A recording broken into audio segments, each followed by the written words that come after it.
وَلَنَبْلُوَنَّكُمْ بِشَيْءٍ مِّنَ الْخَوْفِ وَالْجُوعِ وَنَقْصٍ مِّنَ الْأَمْوَالِ وَالْأَنفُسِ وَالثَّمَرَاتِ وَبَشِّرِ الصَّابِرِينَ۔ اور دیکھو ہم تمہیں آزمائیں گے، وَلَنَبْلُوَنَّكُمْ ہم لازماً آزمائیں گے تمہیں، بِشَيْءٍ مِّنَ الْخَوْفِ خوف کی کیفیت طاری کر کے، والجوع بھوک فقر اور فاقہ، ونقص من الاموال مالی نقصان، والانفس جانی نقصان، والثمرات اور ثمرات پھلوں اور میووں کا نقصان۔ میرے نزدیک یہاں پر ثمرات کا مفہوم ایک اور بھی ہے۔ ایک تو صاف تھا کھجور کی فصل تیار ہے، غزوہ تبوک جانے کا حکم مل گیا، کون اتارے گا؟ اور کھجور وقت پر اتری نہیں، برباد ہو جائے گی۔ یہ ہو رہا ہے نا میووں کا نقصان۔ اور میرے نزدیک یہاں یہ بھی ہے، بسا اوقات بہت سی محنتوں کا نتیجہ انسان دیکھتا ہے کہ ضائع چلا گیا، میں نے 10 سال محنت کی، حاصل کوئی نہیں نکلا۔ یہ ثمرات کیا ہیں؟ محنتیں، محنتوں کے ثمرات کا ضیاع۔ کوشش آپ نے کی، قسمت کی خوبی دیکھی ہے، ٹوٹی کہاں کمن، 2-4 ہاتھ جب کے لبے بام رہ گئے۔ Be prepared. ایک شاعر کے یہ اشعار ہیں، وہ کمیونسٹ تھا، میں نام بھی نہیں لیتا، لیکن یہ کہ یہ اسی انقلابی، چونکہ ان کا بھی ایک انقلابی نظریہ ہے، انقلابی عمل میں یہ سارے مراحل آتے ہیں۔ کوئی سیٹ بیک آیا فرض کیجئے، کوئی ناکامی ہو گئی، تو اپنے ساتھیوں کو دل بدھانے کے لیے یہ فصل امیدوں کی ہمدم اس بار بھی غارت جائے گی، سب محنت صبحوں شاموں کی اب کے بھی اکارت جائے گی۔ میرے نزدیک یہ ثمرات کا جو لفظ یہاں آیا ہے، وَنَقْصٍ مِّنَ الْأَمْوَالِ وَالْأَنفُسِ وَالثَّمَرَاتِ، سب محنت صبحوں شاموں کی اب کے بھی اکارت جائے گی۔ دھرتی کے کونوں کھدروں میں پھر اپنے لہو کی کھاد بھرو، پھر مٹی سینچو اشکوں سے، پھر اگلی رت کی فکر کرو، پھر اگلی رت کی فکر کرو، جب پھر ایک بار اجڑنا ہے۔ ایک فصل پکی تو بھر پایا، تب تک تو یہی کچھ کرنا ہے۔ ایک مقصد ہے سامنے، انقلاب برپا کرنا ہے۔ ایک کوشش ناکام ہو جائے کوئی پرواہ نہیں، نیکسٹ، پھر تیار رہو ناکامی کے لیے۔ ایسا نہ ہو جو انگریزی میں کہتے ہیں hope for the best but be prepared for the worst. ایسا نہ ہو کہ دوسری مرتبہ ناکام ہو کے بددل ہو جاؤ، تمہاری ہمتیں جواب دے جائیں، نہیں، پہلے سے تیار رہو کہ دوسری مرتبہ بھی ناکامی آئے تو آئے، لیکن جب تک کہ کامیابی حاصل نہیں ہوتی ہمیں یہ کام کیے تھے۔ صبر کا مادہ نہیں ہوگا تو آپ کام نہیں کر سکیں گے۔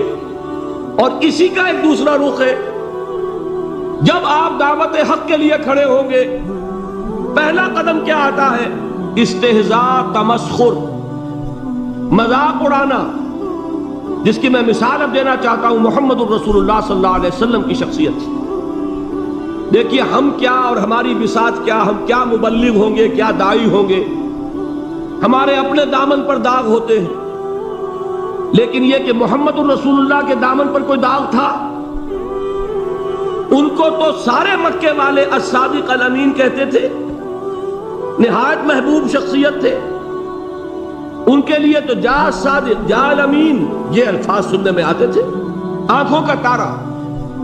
لیکن جب آپ نے دعوت اب شروع کی، اب قرآن مجید میں دیکھیے، کسی نے کہا مجنون ہو گئے، دماغ خراب ہو گیا، پاگل ہو گئے، اجی شاعر ہے، کچھ شعر توڑ لیتے ہیں ہم پر دھوک جماتے ہیں۔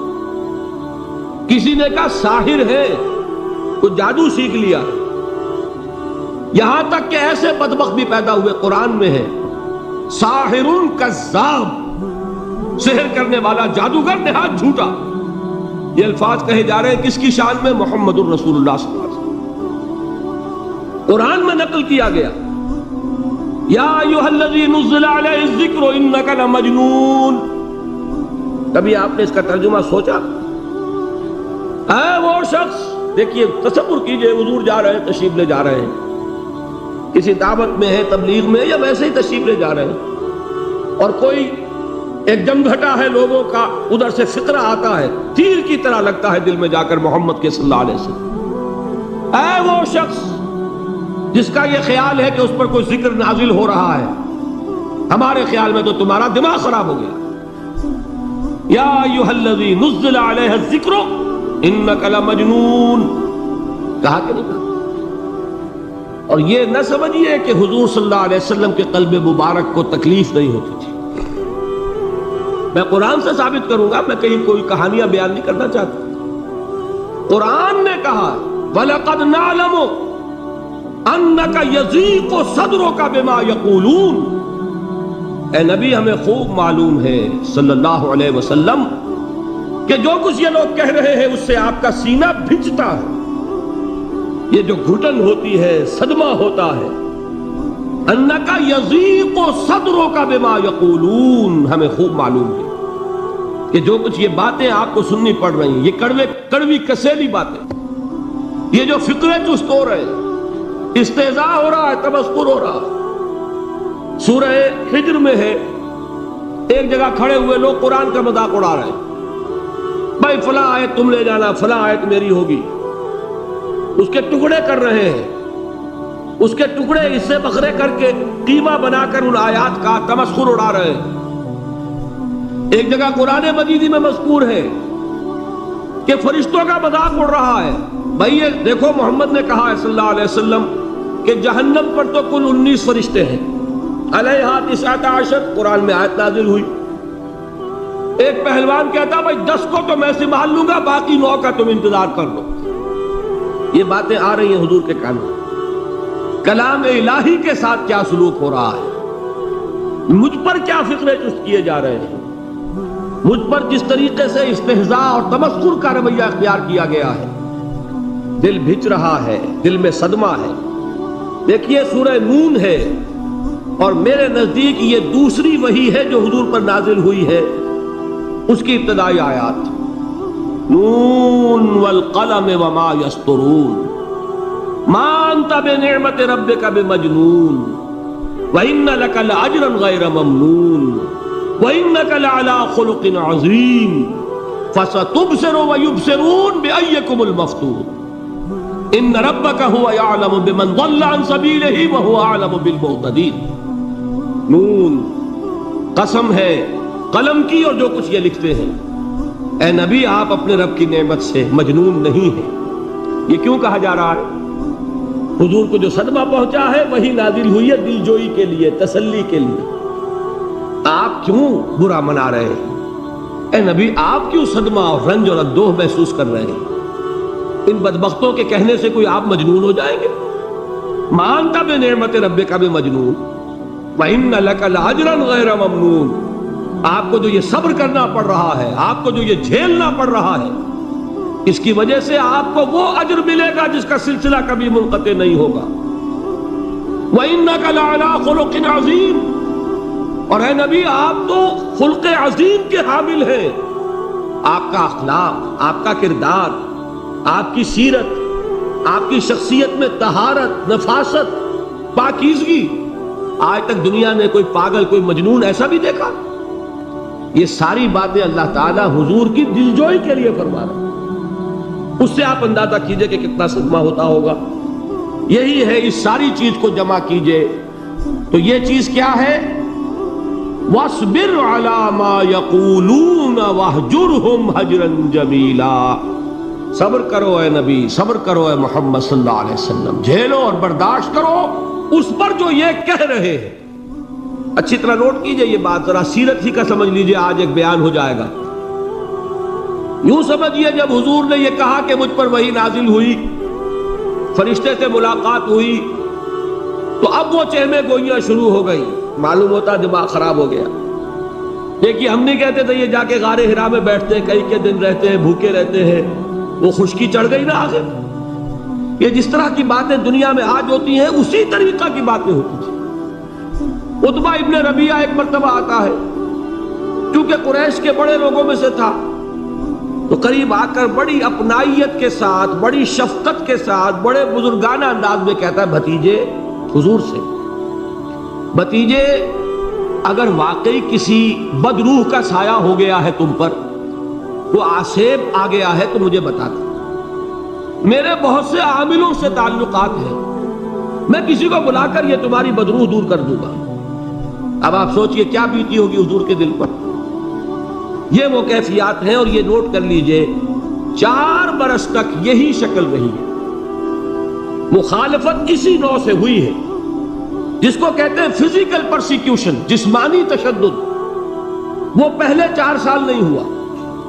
اس کی وجہ کیا ہے کہ در حقیقت جب بھی کبھی کوئی ایسی دعوت اٹھتی ہے، اب مجھے اجازت دیجئے میں ایک لفظ انقلاب یہاں استعمال کر لوں، انقلابی دعوت۔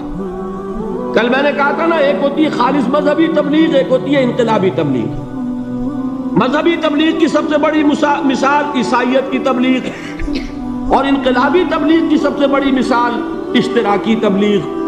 میں باہر سے مثالیں دے رہا ہوں، اندر سے نہیں دینا چاہتا۔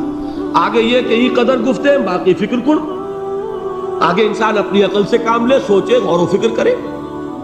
تو یہ انقلابی تبلیغ تھی محمد الرسول اللہ صلی اللہ علیہ وسلم۔ اور انقلابی تبلیغ کے اندر یہ بات جان لیجئے کہ پہلا رد عمل جو ہوتا ہے معاشرے کا، وہ یہ ہوتا ہے کہ کوئی ایسی بات گھبرانے کی نہیں ہے، ایک آدمی کا دماغ خراب ہو گیا ہے اور کچھ سر پھرے قسم کے چند نوجوان اس کے ساتھ ہیں، ایسی کیا بات ہے گھبرانے کی؟ مشت خاک ہے، بس ان کو چٹکیوں میں اڑاؤ۔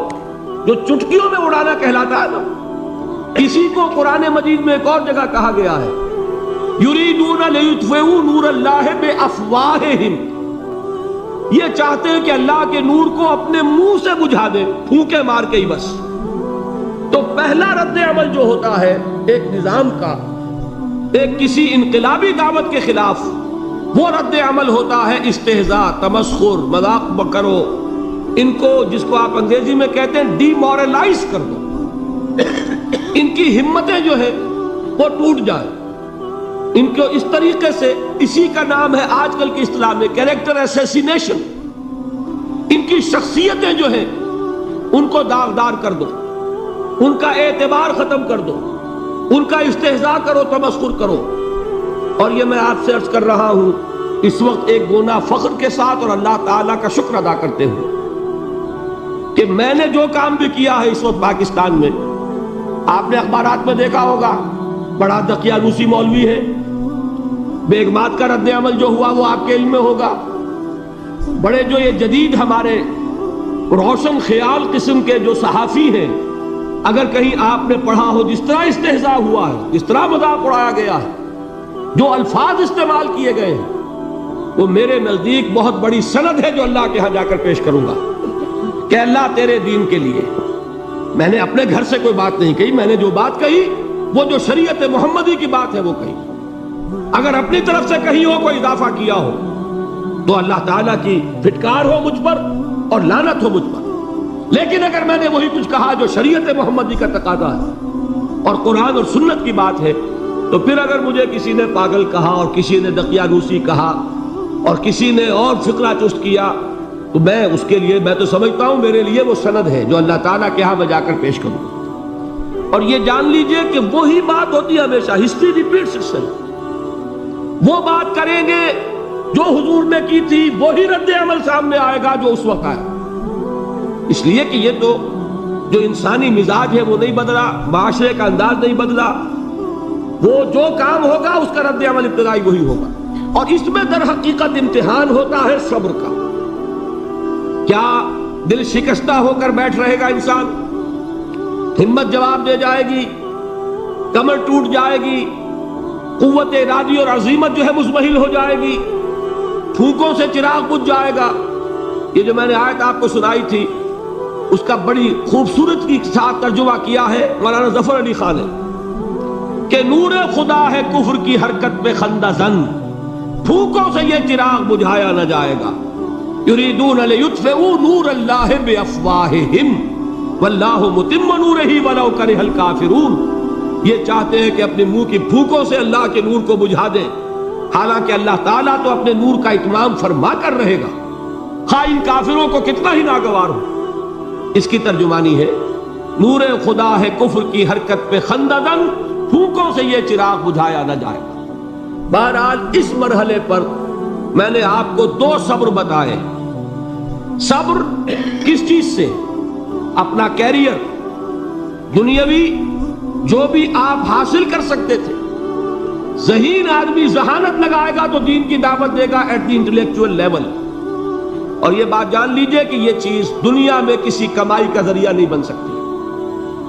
اسے قربانی دینی پڑے گی کیریئر کی، اپنے مفادات کی، تب کام کر سکے گا. عام آدمی وقت لگائے گا، صلاحیتیں صرف کرے گا، اپنی وہی اس وقت سے اور توانائی سے پیسہ بنا سکتا تھا.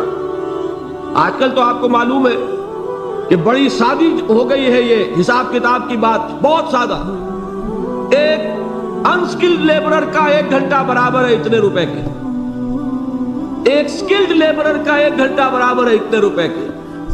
آپ تو ہر چیز کاؤنٹ کر سکتے ہیں، میئر کر سکتے ہیں. جو شخص 1 گھنٹہ لگا رہا ہے اس نے کچھ پیسہ خرچ کیا ہے، اسی وقت کو لگا کر وہ پیسہ بنا تھا، اسی ذہانت اور صلاحیت سے وہ کمائی کرتا.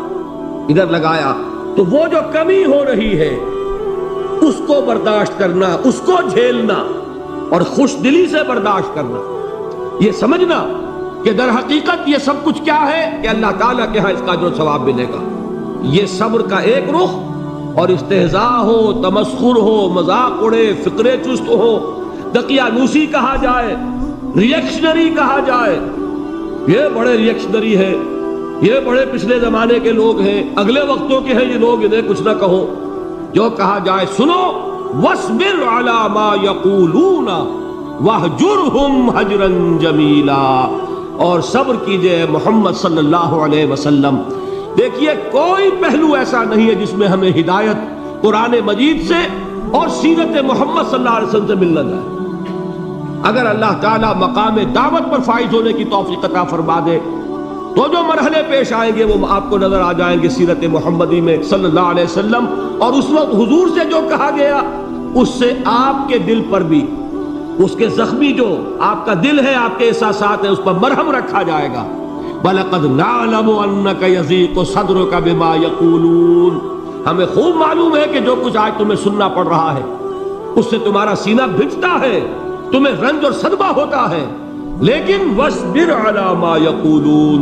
جو کچھ یہ کہہ رہے ہیں اس پر صبر کیجئے، اس کو جھیلیے اور برداشت کہ عادت پڑے گی. پھر معاشرے کی درستی کے لیے ضروری ہے کہ بدلاؤ. ایک تھپڑ اس نے لگایا ہے تو تھپڑ اس کے لگے تو اس کے بھی 14 طبق روشن ہو، تاکہ کسی اور کو تھپڑ مارنے کی جرت اس میں نہ ہو. یہ صحیح ہے کہ معاشرے کی درستی اسی میں، لیکن جو دعوت کا معاملہ ہے بالکل جدا ہے، اس کے قانون اور ہیں. حضرت مسیح کے الفاظ کیا تھے یا نہیں، بہرحال انجیل میں یہ ہے. اور میں جو بات عرض کر رہا ہوں وہ یہ ہے کہ وہ بالکل صحیح ہے. مقام دعوت کے دوران یہی طرز عمل صحیح ہے، اور یہی طرز عمل محمد رسول اللہ نے صلی اللہ علیہ وسلم اپنے ساتھیوں کو تلقین فرمایا. وہ کیا ہے؟ وہ الفاظ جو ہے انجیل کے وہ یہ ہے کہ اگر کوئی تمہارے داہنے گال پر تھپڑ مارے بایاں بھی پیش کر دو. اگر کوئی تمہارا چغا لینا چاہے نالش کر کے تو تم اس کو کرتا بھی اتار کے دے دو. اگر کوئی تمہیں بیگار میں 1 کوس لے کے جانا چاہے تم 2 کوس اس کے ساتھ جاؤ. اس پر کہا گیا کہ یہ بڑی غیر فطری تعلیم ہے. یقیناً قانون کے اعتبار سے غیر فطری ہے، دعوت کے اعتبار سے یہ لازمی ہے. یہی دعوت کا یہی قانون ہے جو 12 برس تک مکے میں محمد الرسول اللہ نے نافذ کیا. صحابہ کو کیا حکم تھا؟ تمہیں کتنا ہی مارا جائے تم جواب میں کوئی کارروائی نہیں کر سکتے. نو ریزسٹنس، نو ریٹیلیشن. ریزسٹنس تو ہے، پیسو ریزسٹنس. ریزسٹنس کیا ہے؟ کہ پیچھے مت ہٹنا. وہ سارا دباؤ کیوں دے رہے تھے کہ تم اپنا تعلق منقطع کرو محمد سے صلی اللہ علیہ وسلم، تم توحید کو چھوڑو، اپنے آبائی دین میں آؤ. اسی کے لیے پریشرائز کر رہے تھے نا. حضرت بلال کو مار رہا ہے امیہ ابن خلف، حضرت خباب بن الارت رضی اللہ تعالی عنہ کو دہکتے ہوئے انگارے زمین میں بچھا کر اور اس کے اوپر ننگی پیٹھ لٹا دیا گیا. آپ ذرا تصور کیجئے، ایک شخص دیکھ رہا ہے کہ دہکتے ہوئے انگارے بچھائے جا رہے ہیں، یہ میرے لیے تیار کیے جا رہے ہیں، اور پھر حکم دیا جاتا ہے کرتا اتار دو، کرتا اتار دیتا ہے، لیٹ جاؤ، لیٹ جاتا ہے. کیوں؟ بڑی غیر فطری بات ہے یہ تو. اسے ہاتھ پاؤں مارنے چاہیے. ایک آدمی ڈیسپریٹ ہو جائے تو آپ کو معلوم ہے اس کے اندر طاقت بہت آ جاتی ہے. اسے نظر آ رہا ہو کہ مجھے تو بھون دیں گے, کباب بنا دیں گے, تو اگر اسے اجازت ہو 2-4 کو مار کر مرے گا. اجازت نہیں. محمد نے ہاتھ باندھ دیے صلی اللہ علیہ وسلم, تمہیں اجازت نہیں ہاتھ اٹھانے کی. یہ بعد میں سورہ نساء میں یہ الفاظ نازل ہوئے کہ اے مسلمانوں, ایک زمانہ یہ تھا کہ تمہیں حکم تھا کفو ایدیکم, اپنے ہاتھ بندھے رکھو. You are not allowed to retaliate. ڈٹے رہو, جمے رہو, کھڑے رہو, صبر کرو, جھیلو, برداشت کرو, پیچھے نہ ہٹنا. نہ محمد کے دامن کو چھوڑنا صلی اللہ علیہ وسلم, نہ توحید کا دامن چھوڑنا, لیکن ہاتھ اٹھانے کی اجازت. بتائیے کہاں گیا قانون؟ قانون تو یہ ہے کہ بدلہ لو, لیکن وہ قانون تو اس وقت نافذ ہوگا جب انقلاب آ جائے گا, اسلامی حکومت قائم ہو جائے گی, تب آئے گا نا قانون. ابھی مرحلہ ہے انقلابی عمل کا, ابھی تو انقلاب لانا ہے, اسلامی حکومت قائم کرنی ہے. اس پروسیس کے تقاضے کچھ اور ہیں. اس میں جو پہلا مرحلہ ہے وہ پیسو ریزسٹنس کا ہے, صبر. یہی وجہ ہے دیکھیے مکی صورتوں میں خود نبی اکرم صلی اللہ علیہ وسلم کو اتنے مختلف پیرایوں میں صبر کا حکم دیا گیا. کچھ مثالیں میں دے چکا ہوں. وَلِرَبِّكَ فَاصْبِرْ, اسی طریقے سے وَاصْبِرْ كَمَا صَبَرَ أُولُو الْعَزْمِ مِنَ الرُّسُلِ, اے نبی صبر کیجئے جیسے کہ صبر کیا ہمارے اولو العزم رسولوں نے. وَاصْبِرْ وَمَا صَبْرُكَ إِلَّا بِاللَّهِ, اے نبی صبر کیجئے اور آپ کا صبر تو اللہ ہی کے سہارے ہے.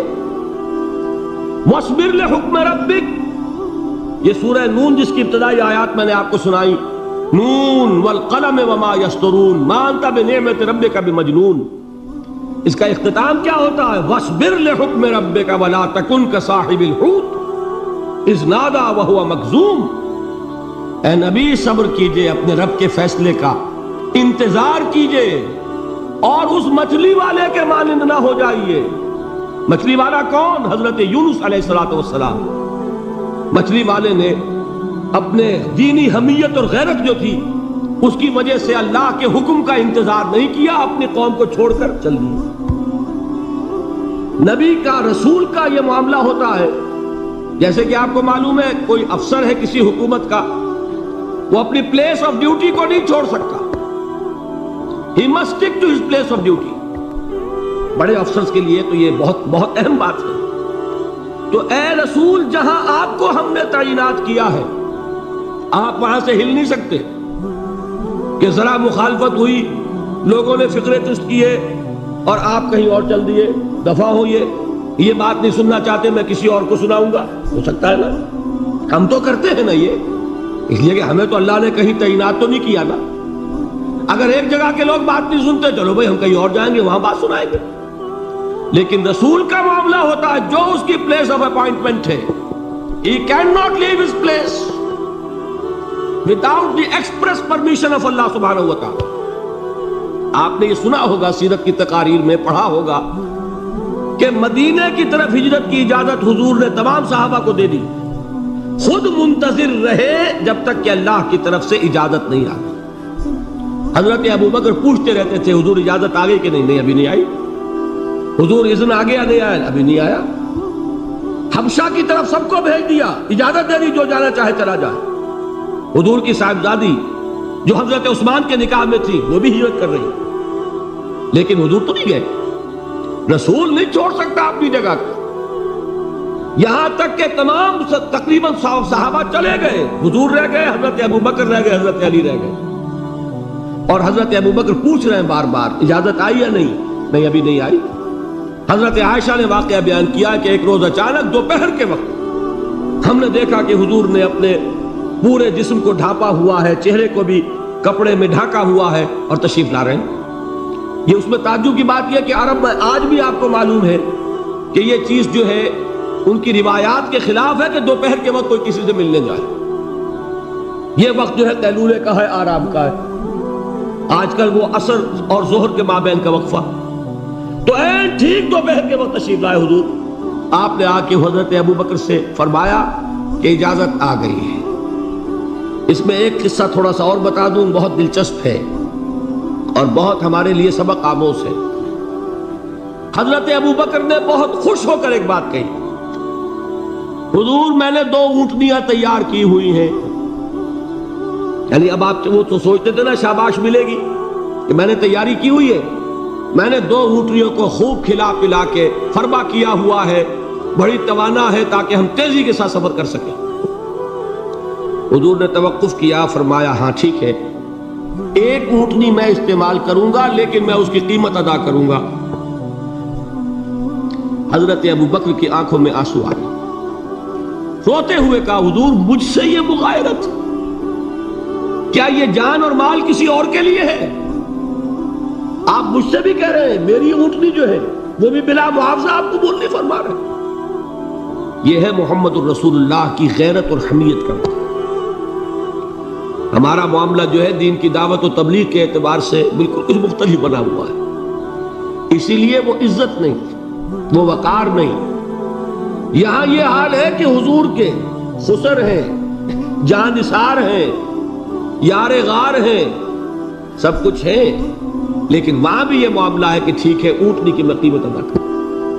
بہرحال میں جو عرض کر رہا تھا وہ یہ ہے کہ چونکہ رسول کو اجازت نہیں تو فرمایا گیا وَاصْبِرْ لِحُکْمِ رَبِّكَ وَلَا تَكُنْ كَصَاحِبِ الْحُوتِ. دیکھنا وہ جو یونس علیہ السلام جو انہوں نے کیا تھا، اجازت آئے بغیر وہ اپنی قوم کو چھوڑ کر کسی اور وجہ سے نہیں گئے تھے دین کی حمیت اور غیرت کی وجہ سے. یہ بدبخت بات سننے کو تیار نہیں ہے تو دفع ہو، میں کہیں اور جا کر اللہ کی بات کہیں سناؤں گا، لیکن اجازت کے بغیر نہیں جا سکتے. یہی وجہ ہے کہ پکڑ ہوئی، گرفت ہوئی اور مچھلی کے پیٹ میں رہے. وہاں وہ لا الہ الا انت سبحانک انی کنت من الظالمین، اور وہاں سے پھر اللہ تعالیٰ نے نجات دی، مچھلی نے انہیں اگل دیا ساحل کے اوپر. یہ ایک لمبی بات ہے. تو یہاں حضور سے کیا کہا گیا؟ صبر کی. اب دیکھیے ایک بات عجیب ہے، یہ ربط اپنے ذہن میں رکھیے. اللہ تو صبر کی تلقین کر رہا ہے اپنے رسول کو، اور رسول یہی تلقین کر رہے ہیں اپنے صحابہ کو. صبر کرو، جھیلو، برداشت کرو، ہاتھ مت اٹھانا، کوئی جوابی کارروائی نہیں ہوگی، بلکہ اپنے اوپر جھیلو جو کچھ جھیلنا ہے، ڈٹے رہو، پیچھے مت ہٹنا، یہ صبر ہے. لیکن ہاتھ اٹھانے کی اجازت نہیں. چنانچہ اب ذرا چشم تصور سے دیکھیے، ابو جہل اس نے جو بدترین روش اختیار کی، وہ ایک خاندان تھا حضرت یاسر، ان کی اہلیہ حضرت سمیہ، اور ان کے فرزند حضرت عمار رضی اللہ تعالی عنہم. یہ غلام نہیں تھے. حضرت سمیہ تو کنیز تھیں لیکن یاسر غلام نہیں تھے. ان کی کہانی یہ ہے، واقعہ یہ ہے کہ یہ بہت نیک آدمی تھے. یاسر یمن کے باشندے. انہیں کو خواب میں بشارت ہوئی کہ نبی کا ظہور ہونے والا ہے مکے میں، جاؤ شاید ان کے قدموں تک پہنچ جاؤ. جیسے حضرت سلمان فارسی کی بات میں نے آپ کو بتائی، وہ تو خواب کی بشارت نہیں تھی، وہ ان کے غور و فکر کا معاملہ تھا. انہوں نے وہ جو آگ کی پوجا پاٹ ہے اس کو چھوڑا اور سفر کیا، اور پھر انہیں خبر دی ایک راہب نے کہ کھجوروں کی سرزمین میں آخری نبی کا ظہور ہونے والا ہے، جاؤ شاید قسمت یابی کرے. انہیں خواب آیا تھا. یہ یمن سے ترک وطن کر کے مکے آ گئے. ابو جہل کا ایک چچا تھا، بہت شریف النفس انسان، اس کے ساتھ معاہدہ کیا حلیف بن کر، اور وہ مکے میں رہنے لگے. اس لیے کہ یہ نوٹ کر لیجئے، مکہ اس وقت ایک قبیلے کا شہر تھا، صرف قریش. یا قرشی رہ سکتا تھا وہاں یا قرشی کا حلیف. اگر کسی کے ساتھ اس کی، جیسے آپ کو معلوم ہے یہاں کاروبار وغیرہ کرنے میں سعودی عرب میں شراکت جو ہے وہ کسی لوکل سعودی کے ساتھ ہوگی تو آپ کر سکتے، وہ کفیل ہے، ورنہ آپ کچھ نہیں کر سکتے. اسی طرح کی بات وہاں تھی کہ اگر تو کسی قرشی نے آپ کو امان دی ہوئی ہے تو آپ رہ سکتے ہیں مکے میں، ورنہ نہیں. یا تیسرے قرشی کا غلام تو ملکیت ہی ہے اس کی، جیسے بھیڑ بکری ہے کسی قرشی کی، اسی طرح اس کے غلام ہے. یہ 3 کیٹیگریز تھی انسانوں کی مکے میں. اسی کو نوٹ کیجئے کہ جو بیچارے غلام تھے وہ سب سے زیادہ ستائے گئے، اس لیے کہ غلاموں کے تو حقوق ہی کوئی نہیں تھے. ان کو تو اگر کوئی شخص اپنے غلام کو ذبح کر دیتا تھا تو بھی کوئی پوچھنے والا نہیں. بالکل ایسے ہی ہے نا، آپ کی بکری آپ نے ذبح کی، گوشت کھا لیا، کوئی آپ سے کوئی پوچھ سکتا؟ جب ملکیت ہے، آپ کی بکری آپ کی تھی، آپ نے ذبح کر دی. غلام آپ کی ملکیت تھا، آپ نے ختم کر دیا. کوئی اس میں جرم نہیں، کوئی باس پرس نہیں. یہ تھا حال غلاموں کا. بلال غلام تھے، ابو فقی غلام تھے، زنیرہ ایک کنیز تھی. ان کو جو ماریں پڑی ہیں اس کا آپ کو معلوم ہے. حضرت بلال کے ساتھ جو کچھ امیہ ابن خلف نے کیا، کہ جس طریقے سے کہ حیوانوں کی لاشیں جو ہے کھینچ کر گھسیٹ کر لے جائی جاتی ہیں، ان کی گردن میں رسی ڈال کر گھسیٹتے، اسی طریقے سے حضرت بلال کے گردن میں رسی ڈال کر ٹھیک دوپہر کے وقت مکے کی سنگلاخ گلیوں کے اندر گھسیٹا جاتا تھا. نیچے زمین جل رہی ہے توے کی طرح، اور ویسا بھی ہوتا تھا کہ چت لٹا دیا، اوپر سے وہ آگ مکے کا کہ سورج جو ہے ذرا نوٹ کیجئے، آگ برسا رہا، نیچے زمین توے کی طرح جل رہی، اور ایک بھاری سل بھی لا کر جو ہے سر پر رکھ دی، چھاتی پر رکھ دی گئی ہے کہ آواز نہیں نکل رہی، جھاگ نکل رہے منہ سے. لیکن اس حال میں بھی احد احد احد، ایک ایک اللہ، قل هو اللہ احد، الفاظ نکلے. یہ ہے وہ صبر، یہ ہے وہ صبر. صبر علی الابتلاء، صبر علی الایذاء. یہ ابتلاء اور ایذاء پر صبر ہے. جھیلو، برداشت کرو، اس توحید پر قائم رہو، محمد کی رسالت کے اقرار کرتے رہو صلی اللہ علیہ وسلم، لیکن ہاتھ نہیں اٹھانا. اب میں آپ کو بتا رہا تھا یہ تو غلام تھے، یہ جو تھے یاسر، یہ حلیف تھے، غلام تو نہیں تھے نا. البتہ وہ ابو جہل کے چچا کی کنیز تھی یہ سمیہ، انہوں نے اجازت لے کر ان سے نکاح کر لیا. یہ تو کنیز رہیں گی. بیٹا جو ہوا وہ بھی ایک طرح سے جب کنیز زیادہ ہے تو غلام ہو گیا، عمار ابن یاسر. وہ جو شخص تھا بہت شریف النفس ابو جہل کا چچا، وہ مر گیا. اب ابو جہل جو ہے اس خاندان کا سربراہ ہے، لہذا یہ تینوں جو افراد ہیں وہ اس کے رحم و کرم پر ہیں. یاسر کو بھی پروٹیکشن اگر ہے تو ابو جہل کی ہے، ابو جہل جو چاہے کرے، اور سمیہ تو کنیز ہے ہی، اس کا تو کوئی حق ہے ہی نہیں، جو چاہے کرے. اور عمار ان دونوں کا بیٹا ہے، لہذا بدترین معاملہ کیا ابو جہل نے ان 3 افراد کے ساتھ. حضرت سمیہ کے ساتھ جو کچھ کیا گیا ہے آپ اس کا تصور نہیں کر سکتے. بالآخر جو شہید کیا ہے حضرت سمیہ کو، ایذائیں دے دے کے، سسکا سسکا کے، ان کے جسم کے نازک حصوں کو جلا کے، داغ دے کر. کہتا کیا تھا؟ ایک دفعہ کہہ دو کہ میرا جو یہ بت ہے یہ بھی الہ ہے، مان لو، میں چھوڑ دوں گا. تنگ آ گیا، کسی طریقے سے ایک دفعہ کہہ دو پھر میں چھوڑ دوں گا. لیکن یہ میاں بیوی حضرت یاسر اور حضرت سمیہ رضی اللہ تعالی عنہما، یہ ہے ثبات، یہ ہے صبر، یہ ہے استقلال. ایک مرتبہ بھی کہنے کے لیے تیار نہیں، جو چاہو کر لو، اب ہم تو اس سے پیچھے نہیں ہٹے. تنگ آ کر اس نے حضرت سمیہ کی تو شرمگاہ میں برچھا مارا اور شہید کیا. حضرت یاسر کے بارے میں ایک روایت یہ ہے، ستا ستا کے، تنگ کر کر کے، آخر کار جو ختم کیا، انہیں شہید کیا کس طرح؟ 4 سانڈ اونٹ جوان، ان سے رسے باندھے، ایک رسے سے ایک بازو باندھا، دوسرے سے دوسرا بازو باندھا، تیسرے سے ایک ٹانگ باندھی، چوتھے سے دوسری ٹانگ باندھی، اور چاروں کو دوڑایا ہے کہ جسم کے پرکھتے ہوں گے. اس حال میں کیا ہو رہا تھا وہ میں بتا رہا ہوں کہ اللہ تو تاکید کر رہا ہے اپنے نبی کو، اصبر وَلِرَبِّكَ فَاصْبِرْ وَاصْبِرْ عَلَى مَا يَقُولُونَ وَاصْبِرْ وَمَا صَبْرُكَ إِلَّا بِاللَّهِ وَاصْبِرْ لِحُكْمِ رَبِّكَ وَلَا تَكُنْ كَصَاحِبِ الْحُوتِ. اس وقت سامنے سے حضور گزرتے تھے جبکہ آل یاسر کے ساتھ یہ معاملہ ہو رہا ہے. کیا فرماتے تھے؟ اصبروا یا آل یاسر فَإِنَّ مَوْعِدَكُمُ الْجَنَّةُ، اے یاسر کے گھر والوں صبر کرو، جھیلو، اس لیے کہ تمہارے وعدے کی جگہ جنت ہے۔ اللہ تعالیٰ ادھر آنکھ بند ہوگی ادھر جنت میں تمہارا داخلہ ہو جائے گا۔ یہ ہے تواصوا بالصبر، والعصر ان الانسان لفی خسر۔ یہ تواصوا بالصبر پر کون عمل کر رہا ہے؟ محمد الرسول اللہ صلی اللہ علیہ وسلم۔ اس میں بھی ایک بات ہے، وہ بھی سمجھ لیجئے، دین میں جہاں عظیمت ہے رخصت کا پہلو بھی ہے۔ یہ جو نوجوان تھے، یہ بوڑھے والدین کا تو وہ مقام ہے، یہ رتبہ بلند ملا جس کو مل گیا۔ ہر مدعی کے واسطے دار و رسن کہاں؟ حضرت سمیہ اور حضرت یاسر۔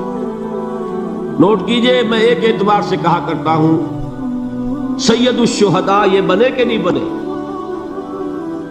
ان کو جو فوقیت حاصل ہوئی، الفضل للمتقدمین، سب سے پہلی جان دینے والی یہ خاتون اور سب سے پہلی جان دینے والا اللہ کے لیے، توحید کے لیے، محمد کی رسالت کے لیے صلی اللہ علیہ وسلم، دے تو بھی محمد کی صداقت کی گواہی۔ یہ صداقت کی گواہی دیتے ہوئے انہوں نے اپنی جانیں دے دی۔ لیکن جو نوجوان عمار ہے، اس نے رخصت کی راہ اختیار کی، جھیلا نہیں گیا، برداشت نہیں ہو سکا، ایک مرتبہ کلمہ کفر زبان سے نکال دیا، ابو جہل نے چھوڑ دیا، لیکن اب پشیمانی طاری ہوئی ہے، میں کیا کر بیٹھا۔